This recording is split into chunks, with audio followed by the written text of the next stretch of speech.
Friends, तो आज हमारे साथ हैं याशी सिंह जिनकी गैट बी में बहुत अच्छी रैंक आई हुई है। तो याशी के थ्रू हम जानने वाले हैं कि उनकी सक्सेस स्टोरी क्या रही है, इस रैंक के पीछे उनकी क्या प्रिपरेशन स्ट्रेटजी रही है। सारी चीजें आज हमें याशी आप अपने थ्रू बताने वाली हैं, तो इस इंटरव्यू को आप बड़े ध्यान से देखें। ये आपके लिए बहुत इंपॉर्टेंट हो सकता है, जो भी हमारे आगे के फ्यूचर एस्पिरेंट्स हैं। हेलो याशी, कैसे हो आप? नमस्ते सर। सर मैं बहुत अच्छी हूँ और सर मुझे बहुत अच्छा लग रहा है सर आपके साथ ऐसे मतलब एक ही सपना ही होता है कि सर इंटरव्यू आता है, तो sir thank you very much. Okay, okay. तो आई होप आप बहुत अच्छी होगी। सबसे पहले तो मुझे ये बताइए, आपकी गैट बी में रैंक कितनी है? Yes sir. सर मेरी गेट बी में रैंक कैटेगरी वाइज 13 है और मेरा स्कोर 164.5 रहा है इस बार। Okay, very good. So GATE B की जो रैंक है इनकी कैटेगरी वाइज वो 13 रैंक है। तो इस रैंक के पीछे की बिल्कुल मैं मानता हूँ कि काफी मेहनत रही होगी। ये एक बहुत अच्छी रैंक है, बिना मेहनत के कोई भी रैंक या रिजल्ट नहीं मिलता है।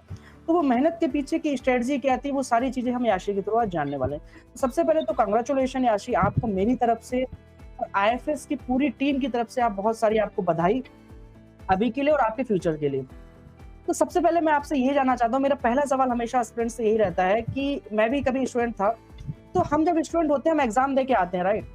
तो हम एग्जाम दे के जब निकलते हैं तो हमें वो चीज एक्सपेक्टेड होती है या नहीं होती है? आपके सिनेरियो में क्या था? ये जो रैंक आई है, आपको लग रहा था कि जब आप एग्जामिनेशन हॉल से निकले थे कि हाँ, इतना अच्छा रैंक आ सकता है मेरा? क्या था, ये एक्सपेक्टेड था या सरप्राइजिंग था आपके लिए? सर गेट बी के प्रिपरेशन के दौरान सर मेरी प्रिपरेशन काफ़ी अच्छी रही है। सर सिलेबस मेरा कई बार रिवीजन भी हो चुका था, सर 5 to 6 टाइम्स। तो मतलब मैं तो यही एक्सपेक्ट कर रही थी पेपर के बाद कि हाँ, मेरा पेपर अच्छा हुआ है and I am expecting a good rank. तो बट हाँ, इतना भी नहीं था कि मतलब 13 रैंक आएँगी, it is quite surprising for me also. But paper अच्छा हुआ था so I feel good sir. Reaction was like very happy. Okay, okay, cool. तो आप अपनी इस रैंक के पीछे की जो मतलब किसको आप मैक्सिमम क्रेडिट किसको देना चाहोगे? इस रैंक को जो आपका रिजल्ट आया, इसका आपको क्या लगता है कि मैक्सिमम क्रेडिट किसको है? वैसे तो मैं मानता हूँ पूरा का पूरा मेहनत जो है हमेशा स्टूडेंट का रहता है, बट आपने प्रिपरेशन कहाँ से करी, वो सब चीज़ें थोड़ा-सा हमें बताइए। सबसे पहले तो सर मेरी फैमिली, सर वो बहुत वेरी गुड। सपोर्टिव थी। बिल्कुल। मुझे टाइम देती थी कि बेटा आप पढ़ लो और बाकी काम हम कर लेंगे। और बाकी सर मेरे दादू जो अब नहीं है but I would like to मतलब मैं उनको एक मतलब एक थोड़ा-सा एक इंस्पिरेशन उनसे भी लिया है कि चलो कुछ लाइफ में करना है। बाकी मेरे मम्मा, मेरे पापा, भाई, दादी और सर आईएफएस की ड्रीम जिसकी वजह से ही मेरा ये सब कुछ प्लान एग्ज़ीक्यूट हो पाया है कि मेरी अच्छी रैंक आई है। स आईपीएस में मैं मॉक टेस्ट देती थी संडे बाय संडे, तो उससे मैं अपने परफॉर्मेंस का एक लिस्ट बना लेती थी कि अच्छा ये मेरे वीक पॉइंट्स हैं और यहाँ मेरे स्ट्रॉन्ग पॉइंट्स हैं। हाँ, मतलब वही अभी मेरा यही क्वेश्चन आने वाला भी था, आपने स्टार्ट भी किया कि आप स्टूडेंट को, हमारे एस्पिरेंट्स को जो गेट 24 के एस्पिरेंट्स हैं, उनको ये बताइए कि आपकी जो रैंक आई इसके पीछे की प्रिपरेशन स्ट्रेटजी क्या थी? किस तरह से आप पढ़ाई करते थे? वो सब थोड़ा-सा हमारे साथ शेयर कीजिए। यस सर, तब मेरा तो सबसे पहले यही रहता था कि जो भी टॉपिक है पहले कॉन्सेप्ट वाइज़ उसको क्लियर करना है। और सर कभी-कभी ऐसा होता था कि कॉन्सेप्ट क्लियर नहीं होता था, तो सर प्रैक्टिस करना होता था क्वेश्चंस को। कभी-कभी क्वेश्चन प्रैक्टिस से ही काफ़ी कॉन्सेप्ट्स क्लियर हो जाते थे। और बिल्कुल, सर बिल्कुल। संडे बाय संडे मैं आईपीएस के टेस्ट सीरीज़ जॉइन करती थी, जो शुरू-शुरू में इतना अच्छा नहीं जाता था, तो थोड़ा-सा दुःख होता था कि क्यों नहीं हो रहा है अच्छा। बट धीरे-धीरे वो इवेंचुअली इम्प्रूव होता गया और हो गया एट द एंड। सो आपने जैसे एक चीज़ मेंशन भी करी, अब यहाँ पे एक मेरा सवाल सबसे पहले तो यही आता है, टेस्ट सीरीज़ के ऊपर भी मैं आऊँगा। आपने मेंशन किया कि टेस्ट सीरीज़ भी मैंने लगाई और हर एक स्टूडेंट को लगाना भी चाहिए, उसके ऊपर मैं आता हूँ बाद में। एक मेरा क्वेश्चन और एक मेरा क्या मैक्सिमम एस्पिरेंट्स का ये सवाल रहता है कि सर, एक बायो के स्टूडेंट के लिए पीसीएम ग्रुप को हैंडल करना थोड़ा-सा डिफिकल्ट रहता है। वो मैं मानता हूँ शायद आपके लिए मे बी डिफिकल्ट रहा होगा। जो भी रहा वो आप मुझे बताइए कि पीसीएम ग्रुप को आपने कैसे हैंडल किया? जो फिजिक्स, केमिस्ट्री, मैथ का पार्ट होता है, उसको आपने कैसे प्रिपेयर किया? उसपे आपने कितना समय दिया? मैक्सिमम समय आपने कहाँ पे दिया? थोड़ा-सा हमारे एस्पिरेंट्स के साथ शेयर कीजिए। जी। Sir being a bio student हमारे एग्जाम में मेजर पोर्शन तो बायोलॉजी आता है। तो एग्ज़ैक्टली। बायोलॉजी पे पूरा फोकस मेरा था और मेरी पूरी अच्छी ग्रिप थी अपने कॉन्सेप्ट्स पे। लेकिन पीसीएम भी एक बहुत बड़ा रोल प्ले करता है क्योंकि शायद इसी के थ्रू मेरी रैंक थोड़ी-सी अच्छी बन पाई है। तो आईएफएस के थ्रू सर मैंने जैसे सर आपने फिजिक्स पढ़ाया, तो सर उसमें motion in 1D, projectile motion और बाकी चीज़ें और डी ब्रोगली वेवलेंथ सर इससे क्वेश्चंस भी आए थे। तो सर इसके थ्रू मैंने धीरे-धीरे थोड़ा-थोड़ा, ये नहीं कि मैं दिन में पूरा टाइम सिर्फ फिज़िक्स, केमिस्ट्री और मैथ्स पे देती थी। मेरा मेजर फ़ोकस ज़्यादातर बायो पे ही रहता था। पर हाँ, मैंने इन पे भी फ़ोकस किया, केमिस्ट्री पे ध्यान दिया। केमिस्ट्री मेरी थोड़ी-सी ज़्यादा स्ट्रॉन्ग थी, तो एक मेरे प्लस पॉइंट था कि मुझे सिर्फ रिविज़न चाहिए था। बाकी फिज़िक्स और मैथ्स मेरा थोड़ा वीक पॉइंट था, तो सर आईएफएस मेरे लिए बहुत ज़्यादा हेल्पफुल था इस चीज़ में। Okay, very good. तो जैसे याशी ने एक बात बताई, वो मैं आपके साथ उसी को मैं कंक्लूड करता हूँ शॉर्ट में, कि सर फिजिक्स, केमिस्ट्री, मैथ्स में मैंने समय तो दिया, बट मैंने उतना समय नहीं दिया क्योंकि मुझे पता है कि मेरे एग्जाम की डिमांड क्या है। यस मुझे सर। पता है कि मेरे एग्जाम का मैक्सिमम पोर्शन जो है बायो का है। तो मैं स्टूडेंट आपको भी यही हमेशा सजेस्ट करता हूँ कि आप ऐसा नहीं कि आप पूरा का पूरा पोर्शन छोड़ के जाएँ, क्योंकि रैंक वहीं से निकलने वाली है, थोड़ा-सा डिफरेंस आता है रैंक पे। क्योंकि वहाँ से जो क्वेश्चन आएगा वो फार्मूला बेस्ड आएगा, आपने अगर फार्मूला की लिस्ट भी बना के रखी है तो आप करके ले जाओगे। इसलिए उसको छोड़ना नहीं है, उसको टाइम देना है। मान लो अगर आप 80% 70% अगर बायो के पोर्शन को दे रहे हो, तो आप 30% डेली का टाइम आप उसको भी दो। पीसीएम ग्रुप को आपको बच्चे छोड़ना नहीं है, क्योंकि वहाँ से क्वेश्चंस आसान आएँगे, अगर आपने पढ़ा है तो आप कर भी सकते हो, राइट? यस और सर। वो भी याची ने भी वही किया कि सर मैंने बायो का पोर्शन पे ज़्यादा टाइम दिया, और हमेशा स्टूडेंट को मैं यही बोलता हूँ। ठीक है, तो ये हुई हमारी एक बात कि पीसीएम को हम कैसे हैंडल करें। पीसीएम को आप छोड़ें नहीं, कम टाइम दें, ज़्यादा टाइम नहीं देना, बट छोड़ना नहीं है। 100% बिल्कुल भी ब्लैंक ना जाए। नाउ नेक्स्ट क्वेश्चन इज, जैसे आपने बीच में एक मेंशन किया था कि सर मैंने टेस्ट सीरीज लगाई थी, राइट? अब एक हर एस्पिरेंट को टेस्ट सीरीज लगानी चाहिए अगर आपको एक अच्छी रैंक चाहिए तो। तो मैं आपके थ्रू जानना चाहता हूँ कि टेस्ट सीरीज ने आपकी कैसे हेल्प करी? आपके स्कोर को कैसे उसने बूस्ट किया, और इस रैंक में उसकी क्या इंपॉर्टेंस रही? थोड़ा-सा शेयर कीजिए।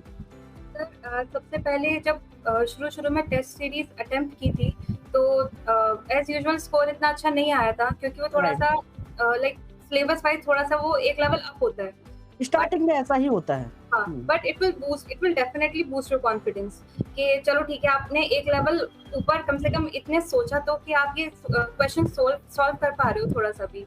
तो सर ये एक प्लस पॉइंट होता है टेस्ट सीरीज़ का, प्लस आपको टाइम मैनेजमेंट आता है, और आपको एक तरह से क्वेश्चन इतने टाइम में हमें इतने क्वेश्चन सॉल्व करने हैं, आपको ये स्ट्रैटेजी पता चल जाती है कि अच्छा मेरा इतना स्पीड है क्वेश्चन सॉल्व करने की, तो इस वजह से टेस्ट सीरीज़ अटेम्प्ट करना भी बहुत ज़्यादा इम्पोर्टेंट होता है।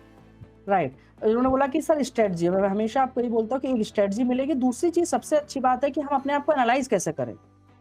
अगर हम प्रिपरेशन कर रहे हैं तो हमें कैसे पता लगेगा कि हम अपने आप में कितने अच्छे हैं? तो वो चीज़ आपको सिर्फ़ और सिर्फ़ टेस्ट सीरीज़ ही बता पाएगी कि आप अभी कितने और अपने आप को बेहतर कर सकते हैं आगे चीज़ों में, राइट? जैसे इन्होंने बोला कि सर स्टार्टिंग में स्कोर कम आता है, तो वो हमेशा आपके साथ ऐसा ही होगा। हर एक एस्पिरेंट के साथ ऐसा ही होता है कि स्टार्टिंग में आपका टेस्ट सीरीज़ में स्कोर कम आएगा, बट आपको क्या करना होता है, उस टेस्ट सीरीज़ में स्कोर कम क्यों आया है, उन चीज़ों पे काम करना होता है। और जब आप काम करोगे, अगले टेस्ट में धीरे-धीरे नेक्स्ट टेस्ट में आपका स्कोर ऑटोमेटिकली आपको दिखता रहेगा कि बूस्ट होता जा रहा है। तो टेस्ट सीरीज आपको ज़रूर लगानी है। याशी ने भी टेस्ट सीरीज लगाई और उनकी रैंक जो आई उसी बदौलत आई है, ताकि वो आपका कॉन्फिडेंस बूस्ट हो पाए। टेस्ट सीरीज को इग्नोर ना करें, लगाएँ, अपने आप को एनालाइज़ ज़रूर करें। बहुत अच्छा लगा याशी। अभी एक चीज़ मुझे और बताओ, हमारे कई बच्चे इस समस्या में रहते हैं, बहुत बड़ी दुविधा है एक्चुअली ये बच्चों की, कि सर कॉलेज के साथ हम प्रिपरेशन को कैसे मैनेज करें, राइट? ये एक बहुत बड़ी ऑडियंस का क्वेश्चन रहता है। मेरे पास भी कई बच्चों का आता है कि सर कॉलेज चल रहा है, क्लासेस भी हैं कोचिंग की, तो हम कैसे चीज़ों को मैनेज करें? थोड़ा इस पे आप अपना बताइए पॉइंट ऑफ व्यू, आपका पॉइंट ऑफ व्यू क्या है? आपने चीज़ों को कैसे मैनेज किया? क्योंकि मुझे पता है, आपने भी कॉलेज के साथ ही इतनी अच्छी रैंक निकाली है, ठीक है? तो ज़रा शेयर कीजिए उस चीज़ को। द पॉइंट इज़ कि इम्पोर्टेंट दोनों है, कॉलेज भी नहीं छोड़ सकते और प्रिपरेशन भी नहीं छोड़ सकते। एग्ज़ैक्टली, तो सर इम्पोर्टेंट चीज़ ये होती है कि आपकी प्रायोरिटी क्या है। ठीक है, कॉलेज चल रहा है, लेकिन आपको एग्ज़ाम भी क्वालिफ़ाई करना है साथ ही साथ। तो सर ऐसा कर सकते हैं कि जो भी काम हमें या जो भी असाइनमेंट या प्रोजेक्ट्स जो भी हमें कॉलेज में मिलते हैं, उसको वहीं पे ख़त्म करके हम घर पे जब आएँ तो सिर्फ़ अपनी कोचिंग का ही पढ़ें, या कोई रिविज़न करना है या कोई नया टॉपिक पढ़ना है। तो ये एक बहुत बड़ा, हाँ, थोड़ी-सी मेहनत ज़्यादा लगती है, लेकिन वही जैसे मैंने बोला कि अपनी प्रायोरिटी होती है कि अगर आपको बिल्कुल। एग्ज़ाम क्वालिफ़ाई करना है, तो ये करना पड़ेगा।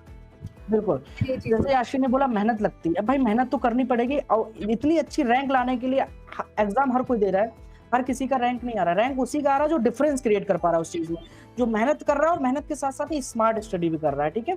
तो व्हिच इज़ वेरी इंपॉर्टेंट, मेहनत प्लस स्मार्ट स्टडी दोनों आपको करनी पड़ेंगी। ऐसा नहीं है कि आप केवल मेहनत ही कर रहे हो, आप स्मार्ट स्टडी में आ जाता है कि याशी रिसर्च करते हैं अपन, कि कौन से टॉपिक ज़्यादा इंपॉर्टेंट हैं, प्रीवियस ईयर में कैसे क्वेश्चन पूछे जा रहे हैं, किन टॉपिक्स के को ज़्यादा इंपॉर्टेंस देनी है अपने को, और अपने टाइम को कैसे टारगेट वाइज हमें डिवाइड करना चीज़ों में, राइट? ये सब चीज़ें आपकी रिसर्च में आती हैं।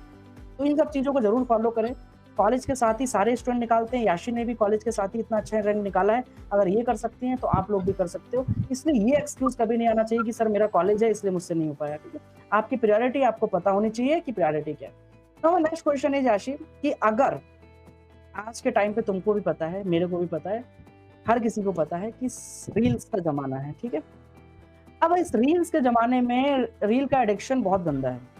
अगर हम 5 मिनट या 15 मिनट भी बैठते हैं, अपने आप को सोचते हैं रिलैक्स करके रील देख लें, बट वो रील देखते-देखते हमको 1 घंटा, 2 घंटा कब निकल जाता है पता नहीं लगता। ये जो सोशल मीडिया, इंस्टाग्राम का जो डिस्ट्रैक्शन है, इसको आपने अपनी प्रिपरेशन के साथ कैसे मैनेज किया? और आप क्या थोड़ा-सा बताना चाहेंगे एस्पिरेंट को कि आप कैसे इस चीज़ को कट कर सकते हैं? अपनी प्रिपरेशन आपकी इफ़ेक्ट ना हो इस चीज़ से, उसके लिए आप क्या-क्या कर सकते हैं? सर हाँ, ये रहता है सोशल मीडिया बहुत बड़ा डिस्ट्रैक्शन होता है, बट मेरे केस में सर मैं पूरी तरह से इससे गायब नहीं रह पाई सर। मतलब ठीक है, एक मेरा एक टाइम पीरियड होता था कि मुझे सिर्फ आधा घंटा या 40 मिनट्स मुझे सोशल मीडिया यूज़ करना है, उसके बाद आई बैक टू माय स्टडीज़। तो मैं पूरी तरह से दूर नहीं रह पाई क्योंकि कि मेरा एक सोर्स ऑफ एंटरटेनमेंट भी था। बिल्कुल तो सही सर बात बोली आपने, दूर यस, रहना भी नहीं चाहिए। मैं ये नहीं कहता आपको कट होना है, बट आपकी प्रायोरिटीज़ क्या है, राइट? जैसे हाँ आपने सर, बड़ी की प्रायोरिटीज़, वो आपके माइंड में एकदम क्लियर होनी चाहिए। Yes sir. तो सर मेरा एक वही एक स्पेसिफाइड टाइम होता था कि बस इतना ही चलाना है, बाकी मैं नहीं चलाती थी। तो वेरी बस गुड। यही है कि अपना टाइम डिफाइन करो कि मुझे इतना पढ़ना है, तो मुझे फिर इतना मैं रील्स देख सकता हूँ, सोशल मीडिया पे टाइम स्पेंड कर सकता हूँ, ये कर सकती हूँ। मतलब बिल्कुल सही बोला आपने कि अपना एक टाइम जो डेली का टारगेट है सपोज़ करो वो अलग-अलग हो सकता है इंडिविजुअली। मान लो आपका 4 घंटे कि आपको डेली 4 घंटे देने ही देने हैं अपने प्रिपरेशन पे, तो वो 4 घंटे आप आराम से कर लो, उसके बाद यू कैन वॉच। आप जो चाहो वो रील देखो, कुछ भी करो, बट आपकी जो फर्स्ट प्रायोरिटी है, वो आपकी प्रिपरेशन है। वो इफ़ेक्ट नहीं होनी चाहिए और ये आपको खुद पे कंट्रोल करना चाहिए। मेरे कहने से या याशी के कहने से आपको नहीं आएगा। ये आपको खुद से पता होना चाहिए कि आपकी प्रायोरिटी क्या है, राइट? तो सोशल मीडिया को ये नहीं है कि बिल्कुल कट कर देना बिकॉज़ एंटरटेनमेंट भी ज़रूरी है, अपने दिमाग को रिलैक्स भी आपको करना है, तो पढ़ाई के साथ-साथ चीज़ें ज़रूरी हैं बट उसको ऐसा नहीं होना चाहिए कि वो चीज़ आपकी प्रिपरेशन के ऊपर डोमिनेट कर रही है, राइट? That is wrong. तो बहुत अच्छा लगा। दूसरी चीज़ याशी मुझे एक बात बताओ जैसे मैं अगर आपसे बोलूँ कि सिंपल सा क्वेश्चन अभी मुझे ये बता दो कि जब हम प्रिपरेशन करते हैं, राइट?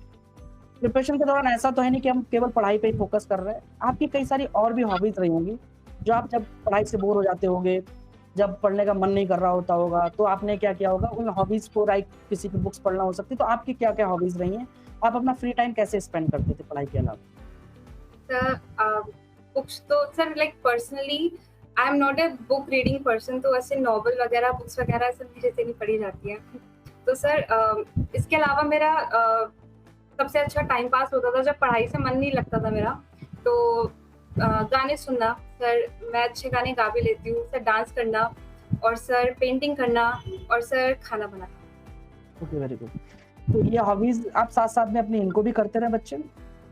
अच्छा याशी जैसे आपने बोला कि सर ये सब चीज़ें आप करती थी। यहाँ पे मेरे दिमाग में एक क्वेश्चन ये भी आता है जो मतलब लाइक ऑनलाइन आजकल जैसे आपने भी ऑनलाइन किया है प्रिपरेशन पूरा, तो आपको क्या लगता है कि ये जो ऑनलाइन प्रिपरेशन अपन कर रहे हैं, घर पे बैठ के ये कितना इफेक्टिव रहा आपके लिए कंपैरेटिवली टू द ऑफलाइन? आपको कितना इसका लगा कि हाँ, ये बहुत अच्छी रही मेरी प्रिपरेशन में? ऑनलाइन आया जब से इसने बहुत इंपॉर्टेंट रोल प्ले किया है। क्योंकि कभी-कभी क्या होता है जैसे हम घर पे प्रिपरेशन कर रहे हैं, तो घर पे प्रिपरेशन के साथ-साथ कई सारे और डिस्ट्रैक्शन भी आ सकते हैं कि ये काम करना है, मम्मी का वो करना है, वो सारी चीज़ें होती हैं। तो आपने कैसे मैनेज किया उस चीज़ को? ऑनलाइन प्लेटफॉर्म आना सर एक बहुत बड़ा प्लस पॉइंट था किसी भी स्टूडेंट के लाइफ में, बिकॉज सर मैं मेट्रोपॉलिटन सिटी से बिलोंग नहीं करती, और सर वहाँ पर जाके रहना पढ़ना ये सारे एक्सपेंसेस सर इससे बहुत बड़ा फायदा पड़ता है कि आप सिर्फ अपने घर पे बैठे हुए टेबल चेयर पे आप मतलब कहीं से कहीं भी कनेक्ट हो सकते हो, तो it is a very plus point. और उसके बाद सर की बात एडवांटेज की, तो सर आपका जाने का एक्सपेंस और ये सब तो होता ही है कि कम हो रहा है। बाकी सर इसका ड्रॉबैक ये भी है कि कभी-कभी ऑनलाइन क्लासेस में क्योंकि सामने टीचर देखते नहीं थे, उसे नींद भी आ जाती थी। तो ये भी होता था बहुत बार, पर ठीक है रिकॉर्डेड सेशंस होते थे, तो ये प्लस पॉइंट था आईएफएस से, तो वो अटेम्प्ट कर लेते थे। बाकी सबसे बड़ा एडवांटेज आपने बताया कि एक्सपेंशन एंड ऑल वो सब चीज़ें बचती हैं, बट मुझे एक जो लगता है, जो शायद आपको भी लगता होगा कि यहाँ पे हम अपने अकॉर्डिंग लेक्चर्स को देख सकते हैं, राइट? Yes sir. क्योंकि ऑफलाइन में क्या होता है, हम एक कंस्ट्रेंट पे बंधे हुए हैं कि उस टाइम पे लेक्चर है, हमें तभी देखना है, उस टाइम पे भले मेरा मूड नहीं है पढ़ाई का, बट फिर भी मैं बेमन से क्लास में बैठा हूँ। और अगर मैं बेमन से क्लास में बैठा हूँ, तो मेरे दिमाग में कुछ नहीं जाएगा। बट यहाँ पे क्या है, सपोज़ करो अभी आपका मन नहीं है, आपका मन है रात में पढ़ने का, तो आप रात में देख सकते हो। आपका मन है सुबह पढ़ने का, तो आप सुबह में देख सकते हो। हर एक इंडिविजुअली डिपेंड करता है कि आपका कब मन है, आप उसके अकॉर्डिंग चीज़ों को कर सकते हो और मल्टीपल टाइम्स। तो ये भी थोड़ा-सा मुझे फ़ायदा लगता है ऑनलाइन का काफ़ी। और सर ये बहुत अच्छी चीज़ थी उन बच्चों के लिए जो कॉलेज के साथ तैयारी कर रहे हैं। एग्ज़ैक्टली कॉलेज के साथ जो तैयारी कर रहे हैं, सबसे बड़ा प्लस पॉइंट है। ठीक है, नाउ तो ये सारी चीज़ें हमने डिस्कस करी आशी के साथ, उनकी प्रिपरेशन स्टडी उन्होंने बताई पूरी। मेरा एक लास्ट क्वेश्चन ये आपसे रहेगा, आप सिंपल सा ये बताइए कि आप फ़ोकस कैसे रहे अपने आप को? मतलब कभी-कभी क्या होता होगा, थोड़ा-सा तो चैलेंजिंग फेस रहा होगा आपकी लाइफ़ में, राइट? जब आप प्रिपरेशन कर रहे होगे, थोड़ा-सा लगता होगा लाइक फिज़िक्स के न्यूमेरिकल लगाने बैठते होगे या फिर कोई बायो का भी न्यूमेरिकल रहा होता, कि नहीं यार मेरे से नहीं हो रहा है अभी थोड़ा-सा।